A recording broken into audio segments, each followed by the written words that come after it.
Everyone, this is Sabiha Noor. Welcome back to our channel Stairs to Excellence, जहां आपको teaching related videos मिलते हैं। So today in this session we are going to discuss about goals and objectives of Project Tiger, जो कि हमारा part 2 है। और part 1 में हमने ऑलरेडी बैकग्राउंड के बारे में डिस्कस किया है प्रोजेक्ट टाइगर के। ओके, सो अगर आपने वो वीडियो नहीं देखा और मिस हो गई है, सो लिंक आपको आई बटन पर मिल जाएगा, आप वहां पर जाकर देख सकते हो। So let's get into the video guys without wasting any time. अब गोल्स एंड ऑब्जेक्टिव्स मतलब क्या जो है प्लान था या क्या टारगेट सेट किया गया था उस प्रोजेक्ट टाइगर को के गोल्स को अचीव करने के लिए। ठीक है, so let us understand that the very first one is conservation of tiger population.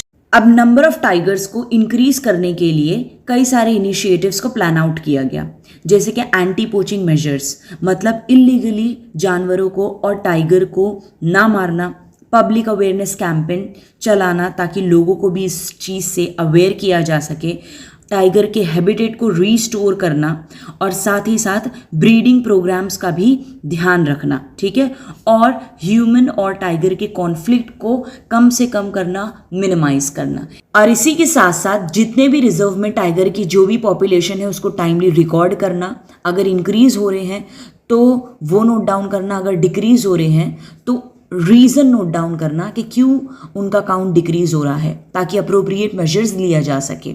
अगर कोई डिजीज की वजह से उनका नंबर कम हो रहा है तो वो डिजीज को सही टाइम पे डायग्नोस किया जा सके ताकि इमीडिएट ट्रीटमेंट उनको दिया जा सके।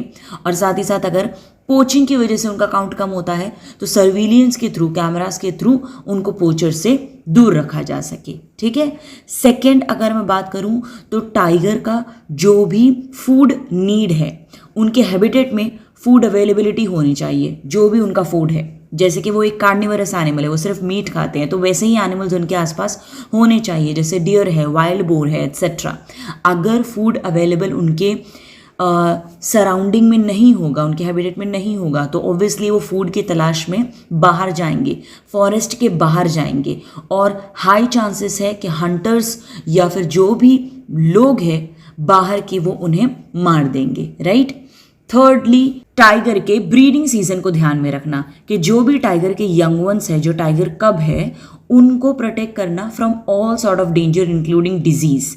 कि अगर उनको कोई डिजीज होता भी है टाइगर कब को, टाइगर के यंग वंस को, टाइगर के बच्चों को, तो उनको अलग से रखना, ट्रीट करना और सही होने के बाद उनको उसके नेचुरल हैबिटेट में रिलीज करना, ताकि वो जो डिजीज है वो दूसरे टाइगर कब में पास ऑन ना हो। ठीक है, तो इस तरीके से टाइगर की पॉपुलेशन को कंजर्व करने का प्लान था। Second is preservation of tiger habitats.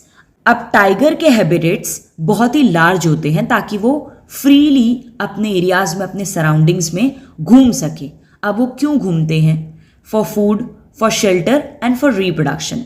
तो अब ये तीनों चीज़ें, ये तीनों नीड्स उनकी सेटिस्फाई होगी तो सही है, और अगर नहीं सेटिस्फाई होगी तो दिक्कत की बात है। राइट। तो कोई भी अगर बैरियर्स रहेगा, कोई भी हर्डल्स रहेंगे, जैसे कि फॉर एग्जांपल अगर उनके हैबिटेट में बीच में रोड आ गया है, या बीच में ह्यूमन इंटरेक्शन है, ह्यूमन का कोई ना कोई कॉन्फ्लिक्ट है, तो ये तीनों नीड्स उनके सेटिस्फाई सही तरीके से नहीं होगी। तो इसीलिए वाइल्ड लाइफ की हेल्दी पॉपुलेशन को मेंटेन करने के लिए बीच में कोई भी रुकावटें नहीं होनी चाहिए। इसीलिए प्रोटेक्टेड एरियाज क्रिएट करना था टाइगर को प्रिजर्व करने के लिए। कई सारे अगर छोटे छोटे हैबिटेट है, फ्रैगमेंटेड हैबिटेट है, उसको कनेक्ट करना और साथ ही साथ नेशनल पार्क को स्टैब्लिश करना ताकि हम टाइगर को प्रिजर्व कर सकें। Third, prevention of poaching and illegal trade. अब टाइगर का जो नंबर्स इस तरीके से डिक्लाइन हुआ, उसका वन ऑफ द जो मेजर रीजंस है वो पोचिंग भी है। राइट। तो पोचिंग से टाइगर को बचाना, इलीगल ट्रेड से प्रिवेंट करना, ये एक इंपॉर्टेंट गोल एंड ऑब्जेक्टिव है। अब जो पोचिंग होती है वो टाइगर के बॉडी पार्ट्स को लेके होती है और एनिमल्स के बॉडी पार्ट्स को लेके होती है, जैसे स्किन है, बोन्स है, उनके ऑर्गन्स है। तो इसीलिए वाइल्ड एनिमल्स को इंक्लूडिंग टाइगर्स पोचर्स से प्रोटेक्ट करना था, क्योंकि जो पोचिंग है यही सबसे बड़ा थ्रेट था और थ्रेट है।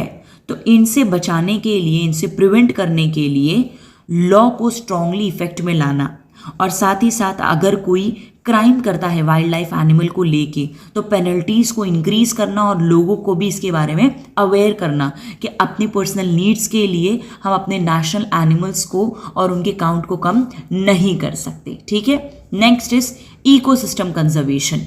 अब हम सबको पता है कि जो टाइगर है ये हमारे फूड चेन में सबसे टॉप पे आता है, टॉप लेवल पे है, मतलब अपेक्स प्रेडेटर है। जैसे कि लायन है, टाइगर है, शार्क है, ये सब का कोई नेचुरल प्रेडेटर नहीं है, मतलब ये सबको खाते हैं लेकिन इनको कोई नहीं खाता। तो इकोसिस्टम को बैलेंस करने के लिए ये बड़ा ही इंपॉर्टेंट रोल प्ले करते हैं। जैसे फॉर एग्जांपल अगर मैं बताऊं, टाइगर जिसको भी खाता है, अगर टाइगर नहीं रहे तो जिसको भी टाइगर खाता है उसका नंबर ऑटोमेटिकली इंक्रीज होते चले जाएगा। अब हमको अपने इकोसिस्टम में हर एक चीज़ बैलेंस चाहिए, कोई भी चीज़ कम या ज़्यादा नहीं होनी चाहिए। तो इसीलिए अगर टाइगर नहीं रहेगा तो नंबर ऑफ जो अदर एनिमल्स हैं जिस पर टाइगर फीड करते हैं वो इंक्रीज होते चले जाएंगे, which we don't want, right. तो इसीलिए इकोसिस्टम को बैलेंस करने के लिए टाइगर बहुत ही इंपॉर्टेंट रोल प्ले करते हैं। तो इसीलिए इकोसिस्टम को कंजर्व करने के लिए भी टाइगर इंपॉर्टेंट है। Next is research and monitoring.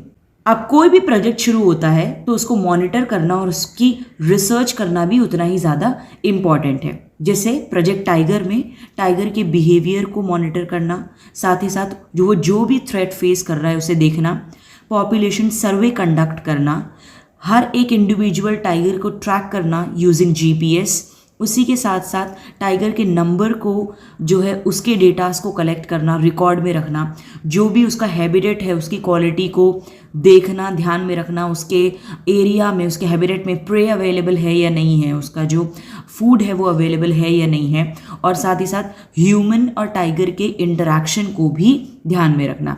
सो ये सारी चीज़ हमें हेल्प करती है कि जो भी कंजर्वेशन स्ट्रैटेजीज है वो सही तरीके से इफेक्ट में आ रही है या नहीं। Okay, so these are the goals and objectives of Project tiger.